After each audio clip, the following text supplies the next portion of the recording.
My name is Riley Harper. I'm 34, and I found out what my family really thought of me from a hospital bed. 6 weeks earlier, I had given birth to a daughter, Lila. Then, a truck ran a red light on K-Fax while I was driving home from a late shift, and I woke up with 3 broken ribs, a punctured lung, and a cast on my right arm. My husband, Ethan, was in Seattle, 6 hours from getting home. Someone had to care for my newborn that night, and my mother lived 20 minutes from the hospital. She said no. She told Ethan one sentence, and that sentence is the reason you're here. Your sister never has these emergencies. My sister was on a Caribbean cruise. My mother was sitting at a casino. What I did from that bed in the next 3 minutes ended 9 years and $486,000. And that isn't even the part that broke them. The part that broke them walked through the door 3 hours later, an old man carrying a worn folder, and he said something none of them ever expected to hear out loud. Welcome back to Hidden Family Revenge, the channel where quiet people finally close the account. If someone in your life has ever treated your steadiness as a blank check, this story is for you. Drop a comment and tell me who actually showed up when you fell. And be sure to subscribe. I want to tell you about the phone call because that's where it starts. I came up out of the anesthesia in a curtained bay in the ER, and the first thing I felt was the cast heavy and foreign on my right arm, and the plastic ID band cinched around my left wrist. A nurse was saying my name like she'd said it a few times already. My ribs felt like someone had parked a sedan on my chest. Ethan was on speaker on the pillow beside my head, and his voice was doing that flat, careful thing it does when he's scared, and trying not to sound scared. Riley, the sitter can't stay past 11. I called your mom. I knew before he said it. She won't come. There was a pause, and behind it, his words, I could hear it faint and unmistakable. The electronic chime and chatter of a slot floor. The little fanfare a machine plays when it pays out. My mother was at Blackhawk with her girlfriends. She told Ethan she couldn't drive over because she had to cat sit while my sister Taylor was on a cruise. A cat. My 6-week-old daughter needed somebody for the night. And the answer was a cat. I didn't cry. I want you to understand that part because everyone expects the woman in the hospital bed to fall apart, and I didn't. I looked at the band on my wrist. Then I reached over with my left hand and pulled my phone off the tray table. I had a great deal to take care of, and I was very good at taking care of things. That was always the problem. You should know who I was before that night because it explains why my family treated me the way a faucet treats a glass. I grew up in a rented duplex in Aurora, where the heat worked when it felt like it. I paid for community college by working the closing shift at a grocery store, transferred on scholarship, and clawed my way into a finance program nobody in my family understood. By 30, I was a senior financial analyst at a Fortune 500 company downtown, the person they put in the room when the numbers had to be right. I read spreadsheets for a living. Numbers don't have favorites, and they don't lie to your face, which is more than I could say for some people. Ethan and I remarried at 26 and decided to wait on kids, partly because we wanted to, and partly because there was always something the family needed first.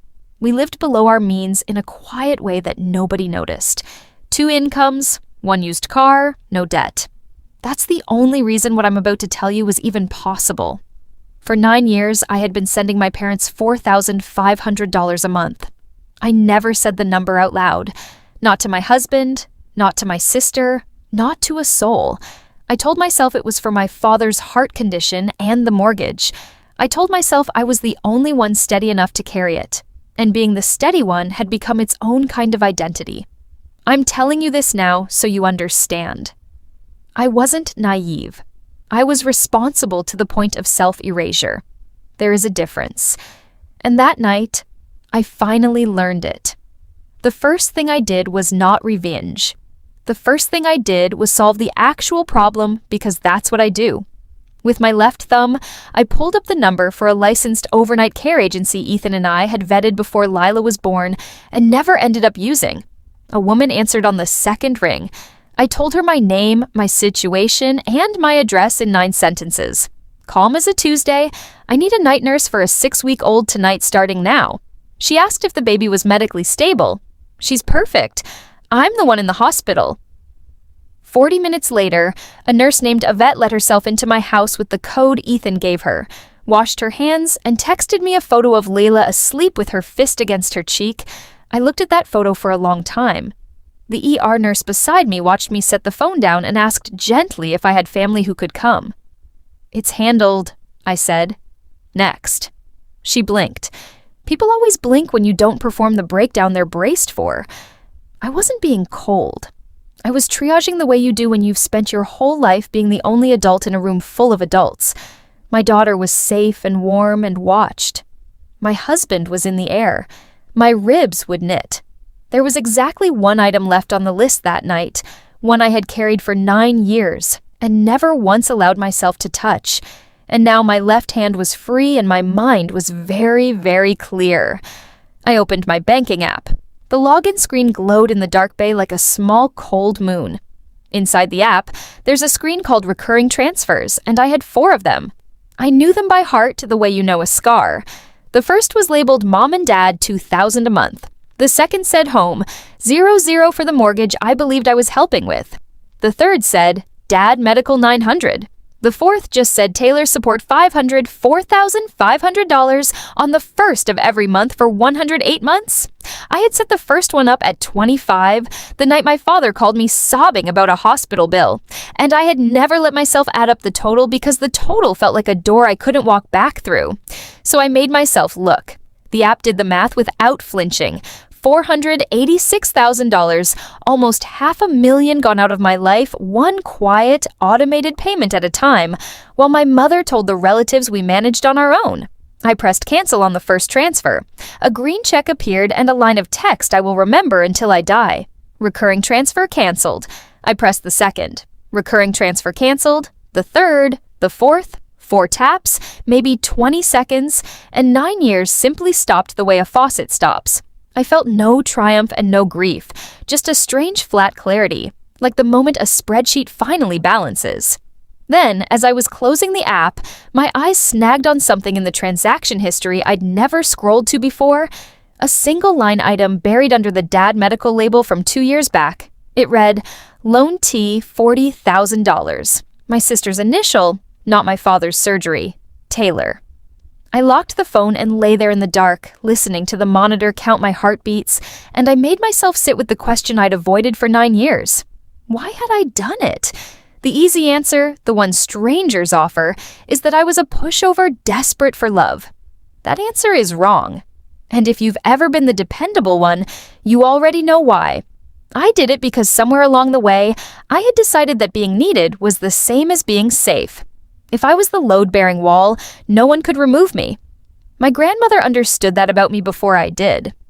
Her name was Evelyn, my mother's mother. A tall, flinty woman who smelled like coffee and machine oil, and never once raised her voice to get a room's attention. The year before she died, she took my hand at Thanksgiving and said, "Somebody has to watch this family's money, and your mother won't. So it'll have to be you." I thought she meant be generous. I think now she meant something closer to be vigilant. Evelyn passed last spring quietly in her sleep, and I had been too buried in a new pregnancy and a demanding quarter to ask what she'd left, or to whom. I assumed my mother had handled it the way I assumed my money was buying my father's medicine. I had spent a lifetime assuming the best about people who had never once earned it, and calling that assumption love. Lying in that bed with my daughter 40 minutes away in a stranger's careful hands. I finally understood that I'd been funding a story about my family, not the actual family. The actual family had just chosen a cat. Ethan called again from his layover, and this time he told me everything my mother had said word for word, because he knew I would want it word for word. He had called her at 9, explained that I was in surgery and the baby needed someone, and asked her to please just drive the 20 minutes. She had sighed, he said the long theatrical sigh she uses, and told him she really couldn't. Taylor was finally getting her dream vacation, and someone had to watch the cat. And besides, Riley always lands on her feet. Then she'd said the line, "Your sister never has these emergencies." As if the truck that hit me had checked my family rank first. As if my daughter's first night without her mother could wait until a cruise was over. Ethan's voice cracked, telling me, and I told him to breathe, that Lila was fine, that I was fine, that he should get on his plane. After we hung up, I opened Instagram, which I almost never do, And there was Taylor's story at the top, a glistening reel of a turquoise pool deck and a coconut drink, and a caption that said, "Living my best life finally." My sister, 29, an aspiring influencer with 11,000 followers and a $500 monthly allowance she thought came from the universe. I didn't comment. I didn't scream into the dark. Instead, I opened my messages and typed 3 words to a contact I almost never used. A contact saved simply as Grandpa W, I wrote, "We should talk." The 3 dots appeared almost immediately, like he'd been waiting 9 years for that exact text. And maybe he had. I expected Grandpa Walter to write back. Instead, my phone lit up with a FaceTime from the middle of the Caribbean Sea. And it was Taylor. I answered with my left hand and my face half in shadow. And she didn't notice the hospital ceiling behind me, didn't notice the cast, didn't ask why I was lying down at midnight. "Riley, finally," she said, holding the phone too close, so I got a tour of her sunburned nose. My card got declined at the spa, like humiliating. I waited. She filled the silence the way she always does. Mom said, "The family account always covers me. Did you touch something?" And there it was, the whole architecture of the lie in one sentence. The family account. My sister genuinely believed the $500 a month appeared from some communal treasury, a magic well her mother managed. She had no idea it came from me because my mother had spent 9 years making sure she didn't. I asked her evenly if she knew I'd been in an accident. "Wait, what? Are you being dramatic right now?" Behind her, a steel drum band started playing. "Can you just fix the card? We dock in Cozumel tomorrow and I have a shoot." A shoot? I told her I'd look into it, which was true, and that I had to go, which was also true. I hung up before she could answer and lay in the dark with the steel drums still ringing in my ears. My sister wasn't cruel. Not exactly. She was something almost worse. She was a person who had never once been asked to imagine that the well had a bottom because no one had ever let her see who was carrying the bucket. The next morning they moved me to a regular room, and that's when the family group text started buzzing on the tray table. I was on a chain called Reynolds Family with a dozen relatives in it. Mostly silent, mostly aunts. I rarely opened it, but the screen kept flashing, and against my better judgment I tapped in. My mother had been busy. She had posted an hour earlier a long message that began, "I'm heartbroken to say Riley is being dramatic again and has cut her struggling parents off out of spite." She wrote that my father's health was fragile, that they had given me everything, that she didn't know how she'd cover his medicine now. She added for the audience, "We've always managed on our own, but this is cruel." There it was again, the same screen glowing with the same lie. Except this time it wasn't my bank app, it was a stage. "We manage on our own." The woman had said that sentence to relatives for 9 years, while cashing my transfers on the 1st of every month. My Aunt Carol had already replied with 3 broken heart emojis and the words, "Shame on her kicking a sick man when he's down." A cousin sent a praying hands. Nobody in that chat knew the truth because the truth had never been allowed in the room. I held the phone and felt the old reflex rise, the urge to explain myself, to soften it, to manage everyone's feelings the way I'd managed everything else. I set the phone face down instead. Explaining was the old me. The new me, the one the truck had apparently installed, wanted something colder and more precise. The new me wanted the numbers in the room, and I knew exactly where to find them. Ethan walked into my hospital room at 11 the next morning, unshaven, gray with exhaustion, carrying Lila in her car seat and a diaper bag over one shoulder. He'd flown straight to the house, relieved a vet, and driven the baby to me. He set the car seat on the bed and just looked at me at the cast and the bruising along my jaw, and his eyes filled. I told him not to because if he started I would, and I had work to do. He lifted Lila out and laid her on my chest, mindful of the ribs, and for a minute, the 3 of us just breathed together, which is the only part of that week I'd live again. Then my phone rang, and it was my father, Frank Reynolds, 64, the man whose heart I'd been funding for 9 years. His voice was thin and shaking. "Rye," he said, using the name he hadn't used since I was small. I didn't know it got this bad. The money, the accident. I didn't know. For one suspended second, I believed he might do it. Might finally stand up in his own house. "I never wanted you carrying all of it," he said, and I heard him take a breath like a man about to step off a ledge. Then behind him, I heard my mother's voice, sharp and low, asking who he was talking to. The line went muffled, a hand over the speaker. When he came back, his voice had changed, flattened, retreated. I should go, feel better. And he hung up. That was my father in one phone call. A good man who had spent 40 years learning that the safest thing to do in that house was nothing at all. That afternoon, Ethan brought me my laptop, propped it on the rolling table, and I did the one thing in the world that has never failed to steady my hands. I built a spreadsheet.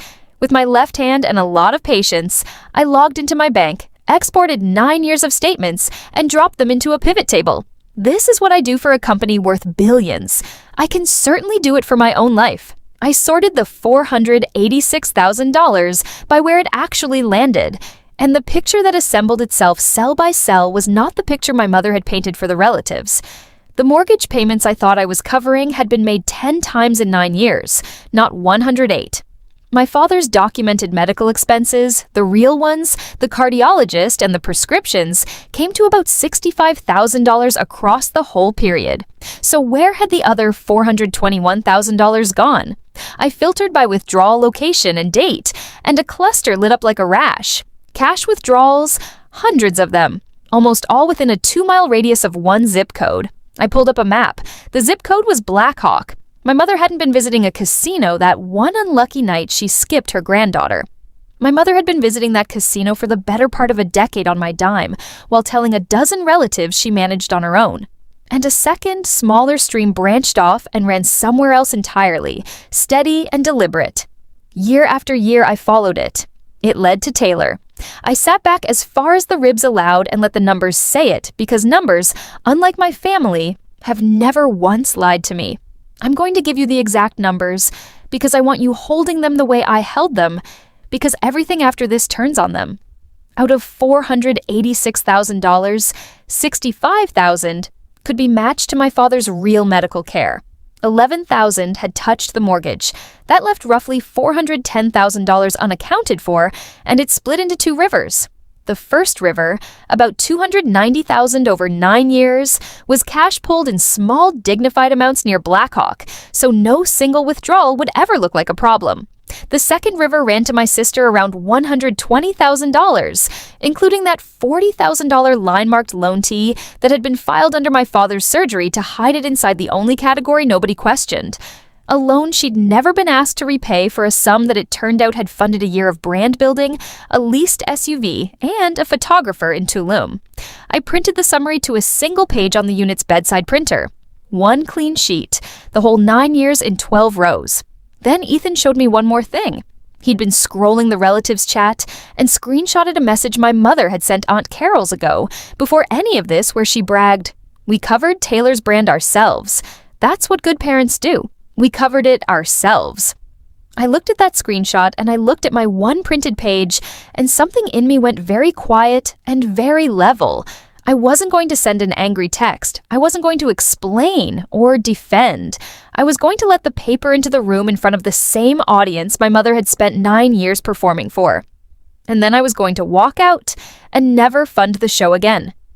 "It's handled," I said to Ethan. And for the first time, the words felt less like triage and more like a verdict. I want to stop here for 1 second because if you've made it this far, you might be the person I'm about to describe. I spent 9 years believing I was paying for my father's heart, and I was actually paying for a slot machine and a brand shoot. If you've ever wired money on faith, pull one statement tonight, just one, and read it like it isn't yours. If this is hitting close to home, subscribe, because the next part is where my grandfather walks through that hospital door, and what he said on the bed changed everything I thought I knew about my mother. My mother discovered the transfers had stopped the way she discovered everything when it cost her. The first of the month came, no deposit landed, and by noon my phone was ringing with her name on the screen. I let it go twice. The third time I answered because avoidance was the old me. Her voice came through warm as fresh pie, the voice she uses on relatives and waiters. "Honey, are you okay? We've been worried sick about you and that baby." Worried sick? The woman who chose a cat. I said I was recovering. "Thank you?" There was a pause while she repositioned, and then the warmth curdled by degrees into something I'd been hearing my whole life. I noticed the account didn't come through. Is that a mix-up with the bank? I told her it wasn't a mix-up. Silence. Then the guilt. Right on schedule. After everything your father and I did for you, we took you to every practice. We kept a roof over your head. I let her run. She circled back the way she always does to the one weapon that had never failed her. And she said it again, softer now, almost wounded, as if I were the one being unreasonable. You know, your sister never has these emergencies. And there it was, the third time I'd heard that sentence in 3 days. Except this time, I didn't flinch, and I didn't explain. I simply said, "I know, Mom," and let the words mean something she didn't intend. Taylor never had emergencies because Taylor had me, and now Taylor had a declined card and a leased SUV she couldn't afford. I told my mother I had to feed the baby, and I hung up while she was still talking, which I had never once done in 34 years. When the mother fails, she sends the aunt. That afternoon, Aunt Carol texted me directly, which she'd done maybe twice in my adult life, both times to ask for money for a raffle. Her message was a paragraph of borrowed outrage. "I am disgusted. Your parents are barely getting by, and you cut them off while your father is sick. Your grandmother would be ashamed of you. Family takes care of family." I read it twice, and the line about my grandmother almost got me because Evelyn was the one person in that family I'd never wanted to disappoint. Then I remembered Evelyn's actual words. "Somebody has to watch this family's money, and your mother won't." And I understood Carol had it exactly backwards. So I didn't write a paragraph back. I didn't defend myself or cry or apologize. I attached the single page, the one with 12 rows and 9 years on it, and I typed one sentence beneath it. "Here's where the money your sister-in-law says she manages on her own actually went. The Blackhawk withdrawals are hers? Ask her." Then I put the phone down and changed Lila's diaper one-handed with a calm I hadn't felt in a decade. The phone buzzed once, the little ellipsis of Carol typing. Then it stopped. Then nothing. No reply came. Not that hour. Not that day. I imagined her sitting in her kitchen reading 12 rows of numbers she couldn't argue with. Because that's the thing about a spreadsheet. You can call a person dramatic, but you cannot call a column of withdrawals dramatic. It simply sits there being true. I had spent my life managing this family's feelings. It had never once occurred to me that the kindest, hardest thing I could do was hand them a fact and let them sit with it alone. My mother is many things, but she is never out of moves. When the warmth failed and the aunt failed, she reached for the one stage she controls completely. She called a family dinner. The invitation came as a group text to the whole Reynolds chain framed in her best wounded matriarch register. "Let's all gather Sunday to welcome baby Lila and clear the air as a family. Riley, I hope you'll come and we can put this misunderstanding behind us." A misunderstanding. 5 days after she chose a cat over my newborn, it was a misunderstanding. Ethan read it over my shoulder and said, "Lo, you don't have to go. We can stay home with Lila and let them sit in it." And he was right. I didn't have to go, but I knew what Sunday was actually for. It wasn't to welcome my daughter, it was to get me in a room full of relatives and pressure me into turning the money back on, to perform reconciliation until I caved the way I always caved. She wanted an audience for my surrender, so I decided to give her the audience, just not the surrender. I texted back 2 words. "Will come," and felt the trap close around the trapper. Then I made one more call to Grandpa W and we talked for 40 minutes, and at the end of it, he asked me a single question in his dry gravel voice. "You want it quiet, or you want it true?" I looked at Lila asleep in the crook of my good arm at the little life I'd nearly missed funding a lie. "True," I said. "Then I'll bring the folder," he said. I didn't ask what was in it. Some part of me already knew it would be the thing that ended this for good. I have to back up a few hours to the part the title promised you because it happened before the dinner.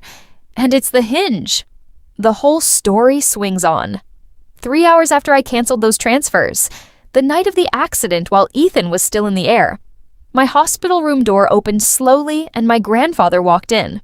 Walter, 78, my mother's father, in a pressed flannel shirt buttoned to the throat, moving carefully with a cane he clearly resented. I hadn't told him which hospital. He'd called the only two in the area until he found me. Under his free arm, he carried a thick manila folder, soft and furred at the corners from age, bound with 2 crossed rubber bands gone brittle and pale. He set it on the foot of my bed like a man setting down something heavy he'd carried a long way.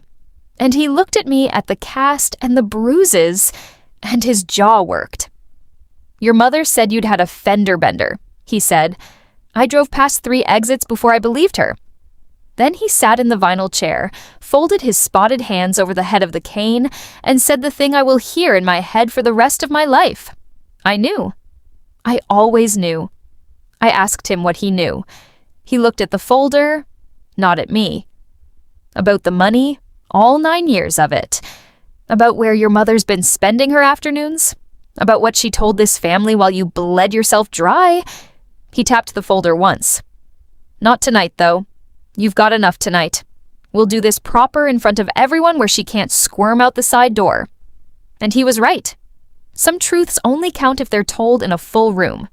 Before he left that night, Walter gave me one piece of it because he said I shouldn't walk into Sunday blind. He told me about my grandmother.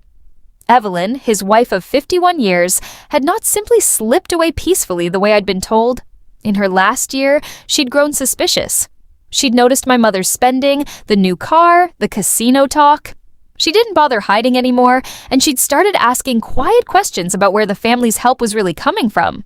She'd cornered Walter one evening and said, "Somebody is keeping Donna afloat, and it isn't us. Find out who." It took him a while. He's old, and the bank wasn't keen to talk to him.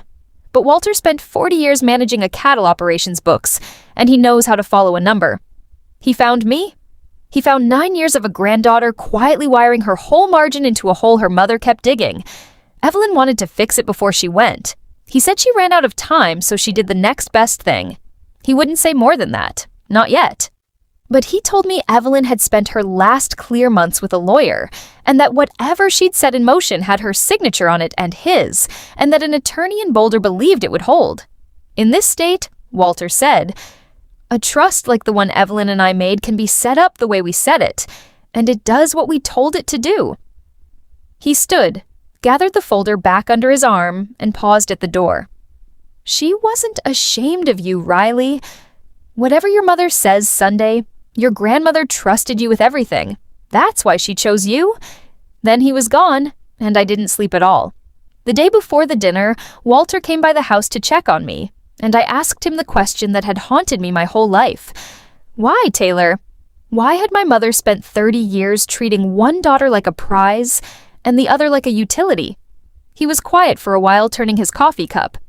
"You have to understand how Evelyn raised her," he said.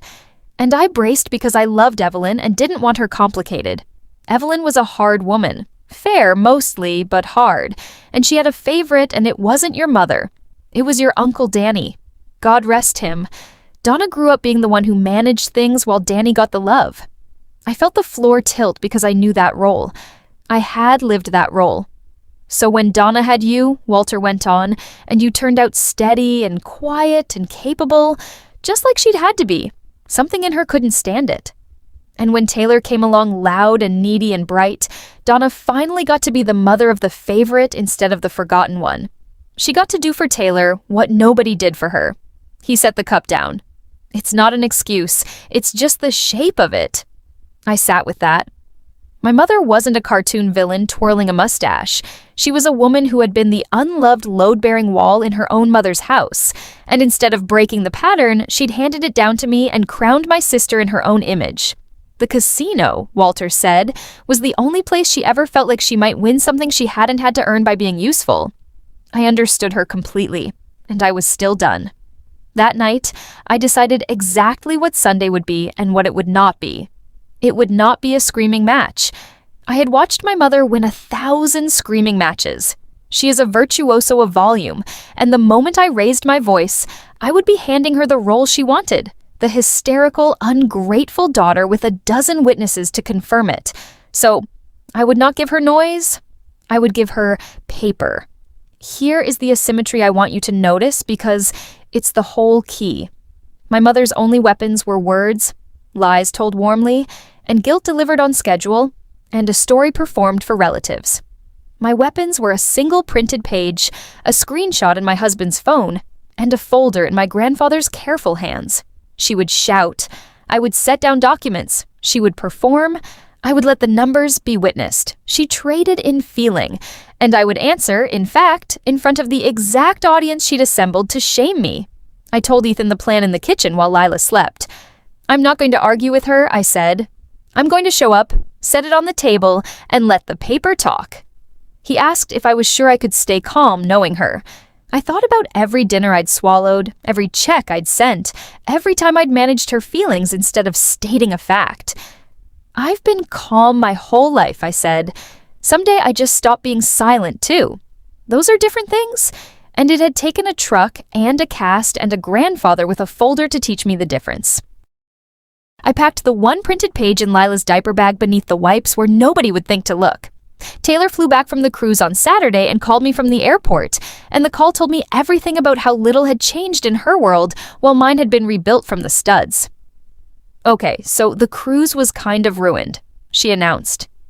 Before hello, before are you all right? I spent the whole time stressed about my card. Do you know how embarrassing it is to get declined in front of people? I held the phone and looked at my daughter and said nothing, which she took as permission to continue. Mom said you had some meltdown and stopped the family money, which, like, fine, have your feelings, but I have a launch coming and I literally cannot function without the account. So, can you just fix it before dinner tomorrow so we don't have to do a whole thing? Fix it before dinner. As if my near death and my newborn's abandonment were a clogged drain inconveniencing her content calendar. I asked her quietly one question. Taylor, where do you think that money comes from? There was a pause, the first real pause I'd ever heard from her. From Mom and Dad, she said, but it came out with a little upward lift at the end. A question disguised as an answer. The first crack of doubt I'd ever heard in my sister's voice. It's a family thing. I told her I'd see her tomorrow and let her work it out on her own, because some bills you have to read yourself before you'll believe them. She didn't know it yet, but she was about to find out who'd been signing her life for 9 years, in a dining room full of relatives with no card to decline and no story left to hide behind. Sunday, we drove to my parents' house, the house with the mortgage I'd believed I was paying, and I sat in the car for a moment in the driveway, gathering myself. I still wore the cast, and around my wrist, the hospital ID band was still cinched. 5 days old now, gone soft and gray. I'd kept it on purpose. I peeled it off in the car finally and tucked it into my coat pocket because I wanted it on me. A small, hard piece of proof of exactly where I'd been the night my mother chose a cat. Ethan carried Lila's car seat in his right hand, and from the curb behind us came the slow, careful tap of a cane. And there was Walter in his Sunday flannel, the worn manila folder pinned under his arm with its brittle, crossed rubber bands. He'd insisted on coming separately, so my mother wouldn't see us arrive together and brace. You ready? He asked me on the porch. Through the front window, I could see them all assembled. Aunt Carol and 2 of my cousins, my father in his chair, my mother moving among them, topping off coffee and playing wounded hostess, queen of a kingdom I had financed without ever being crowned in it. Taylor sat on the arm of the couch, scrolling her phone, sunburned, oblivious. I'm ready, I said, and I meant it in a way I never had before. Walter pushed the door open with the head of his cane, and we walked in out of the cold. The 3 generations my mother least wanted in one room carrying a baby, a cast, an ID band, and a folder. The conversation stopped. My mother turned with the coffee pot in her hand and her welcome smile already in place, and the evening began. My mother is, I will give her this, a gifted performer. And she opened strong. She sat down the coffee, pressed a hand to her chest, and crossed the room toward Lila with her eyes already glistening for the audience. Oh, there's my grandbaby, she cooed, reaching, and Ethan angled the car seat away, gentle but immovable, and the reach turned into a flutter and then into the first act. She turned to the relatives, not to me. I am just so relieved we're all here, because this has been the hardest week of my life. Her life. The week I spent in a hospital bed had been the hardest week of her life. She told them, voice trembling on cue, that her daughter had suffered a little accident, thank God, and had used it as an excuse to cut off her struggling parents to abandon them in their old age out of some imagined grievance. She dabbed her eyes. Aunt Carol nodded along, though I noticed Carol wouldn't quite look at me, and I knew my 12 rows were sitting somewhere in the back of her mind. My father stared at his hands. Taylor looked up from her phone, confused, sensing the script had a part for her she hadn't rehearsed, and then my mother delivered her closer. The line she'd used to win every room for 30 years, turning at last to face me with wet, wounded eyes, and a voice pitched perfectly for the cheap seats. I don't understand where this cruelty comes from. Your sister never has these emergencies? The fourth time in that warm, crowded room with everyone watching, she handed me the exact sentence she'd used to leave my newborn alone. And she had no idea she'd just loaded the gun and passed it to me grip first. The room waited for me to cry or shout or crumble. I did none of those things. I reached into the diaper bag under the wipes and took out one folded sheet of paper. I did not stand up and make a speech. I unfolded the single page, smoothed it flat against my thigh with my one good hand, and set it on the dining table in the middle of the room where the light from the fixture fell on it. Then I said in the same level voice I used to present a quarterly forecast, "You're right, Mom. Taylor never has these emergencies. I'd like to show everyone why." I slid the page to the center. This is every dollar I sent this family for the last 9 years. 486,000 of them. The room went very still. Carol leaned in despite herself. The top rows are real. 65,000 for Dad's heart, his cardiologist, his prescriptions. 11,000 toward this mortgage. I let that sit one beat. The rest is the part Mom tells you all she manages on her own. I touched the page lightly, not for drama, just to guide their eyes. 290,000 in cash withdrawn over 9 years, almost all of it within 2 miles of the casino in Blackhawk. A small sound went around the room, an intake of breath, the sound of a story cracking, and 120,000 to Taylor, including 40,000 once filed under Dad's surgery, so nobody would ask about it. My sister's head came up slowly.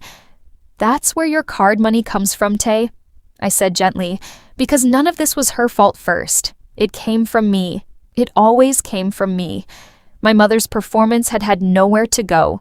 The tears she'd summoned for sympathy were now just tears on a face caught in a full room, and her hand was trembling around nothing.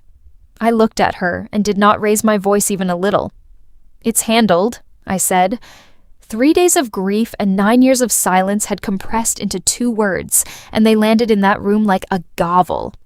My mother opened her mouth, and I watched her reach for the only tool she had left, which was to call me a liar, a thief, a dramatic, ungrateful child, to bury 12 true rows under a landslide of feeling the way she always had. She got as far as, "That is twisted. You've twisted everything. Your father and I never." And that's when my grandfather set his cane against the table and laid the manila folder down beside my single page. The brittle rubber bands had to be coaxed off.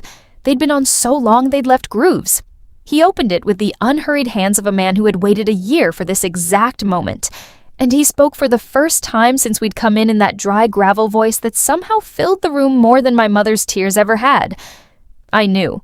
I always knew. He said it to the relatives, not to Donna. Evelyn knew too. At the end, she had me trace it.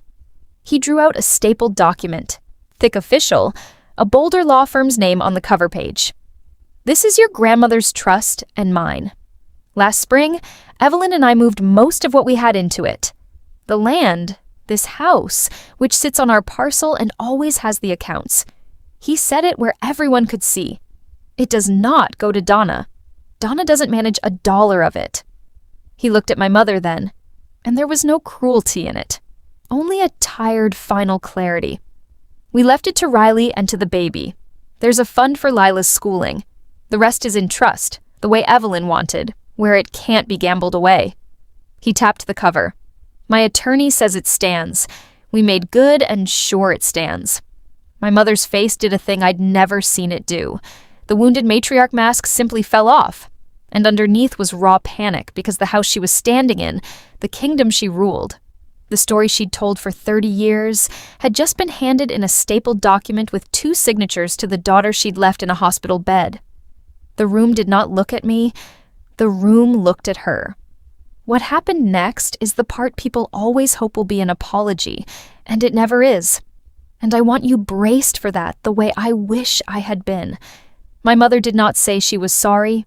She cycled through everything else first. She wept loud and sudden, and when the room didn't soften, she pivoted to my father. "Frank, are you going to let them do this to me? This was your mess too. The surgery, all of it." My father flinched. For one moment, the same moment I'd glimpsed on the phone, he lifted his head and looked at me, and his mouth opened, and I thought, this is it. This is where he finally stands up. "Riley is right," he said, barely a whisper. "Donna, the casino, you know it's been." And my mother's head snapped toward him, and the look she gave him was 40 years old. And he stopped. He stopped and he looked back down at his hands. And that was my father's last word on the subject. And I felt something in me let him go gently for good. My mother, abandoned even by her usual silence, turned to rage. "You'll regret this," she hissed at me, the tears already drying because they'd never been real. "I'll fight that trust. I'll get a lawyer. You can't just take a person's home." Walter answered before I could, mild as milk. "It was never your home, Donna. It was your mother's. And these things, they almost never go anywhere in court when the paperwork's clean. Almost never." He was careful with the word, an honest man. Even now, Taylor was crying actual tears in the corner, not for me, but in the dawning horror of a young woman realizing the well had a bottom, and she'd been standing on the person at the bottom of it. I gathered my page. I had one thing left to do, and it was the easiest thing of all. I stood slowly because the ribs still didn't allow for drama, even when the moment called for it. And I took Lila's car seat from Ethan and held it on my lap for a second. I reached into my coat pocket and took out the soft gray hospital band I'd worn for 5 days. And I didn't say anything about it. I just looped it once around the handle of my daughter's car seat and let it rest there. A small, ugly piece of proof where I would see it every time I carried her.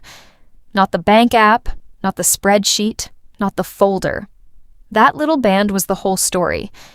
The night I nearly died and my family checked a cruise schedule.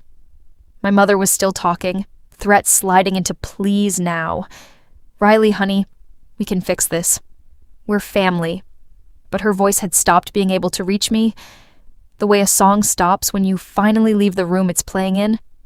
I turned to Aunt Carol, who'd gone pale and quiet, and I said without heat, "Thank you for reading the numbers, Carol. I know you'll tell everyone the truth." It wasn't a threat. It was a fact. And she knew it. And she nodded. Then I looked at my father one last time, and he met my eyes, and I gave him a small nod that meant I understood, and it was all right. And I was still leaving. Ethan took the diaper bag. Walter gathered his folder and his cane, and the 3 generations my mother least wanted under one roof walked back out into the cold October evening, and I pulled the door shut behind us with my good hand softly, because slamming it would have meant I still wanted something from the people on the other side. I didn't. The account was closed. Here's how it settled. Because I know you want to know. The trust held. My mother called 2 lawyers, and both told her the same thing. Walter had that clean paperwork, and a competent grantor are very hard to fight, and the threats quietly stopped. She and my father still live in the house because the trust lets them stay there for their lifetimes. I'm not in the business of putting an old man with a bad heart on the curb, whatever his silences cost me. But Blackhawk no longer runs on my margin, and a casino with no fresh money is just a sad room with carpet. Taylor got a job, a real one, at a marketing firm that does not care about her follower count. And the last I heard, she was learning slowly that a launch you fund yourself feels different than one your sister funds for you. She texted me once, months later, just 3 words. Where'd it go? And I sent her the same single page I'd set on the table. And she never replied. But she also never asked me for money again. Aunt Carol told everyone the truth, exactly as I knew she would, and the family chat went very quiet for a long while. My father calls sometimes, but only ever when he's alone in the car, and I always answer those calls. Ayette, the night nurse, stayed on 2 weeks while my ribs healed, and she still sends Lila a card on her birthday. And Walter sold his place across town and moved into a little rental 10 minutes from us, where he comes for Sunday dinner and brings the folder every single time and sets it on my bookshelf and says, "In case anybody forgets, if there's one thing I learned from a hospital bed in a folder and 4 taps on a banking app, it's this. The people who praise you for being the strong one are usually just naming the person they have quietly decided they will never have to carry. And the day you stop being their bank is the day you finally get to be something better." Which for me was simply a mother to my own daughter instead of a parent to everyone who refused to grow up. That's my story. 9 years of folder and the truth my whole family buried. If this reminded you to read one statement tonight or to check who you'd call from a hospital bed, take that as your sign and do it today. If you know someone always cast as the strong one, share this with them, drop a comment, hit subscribe, and I'll see you in the next one.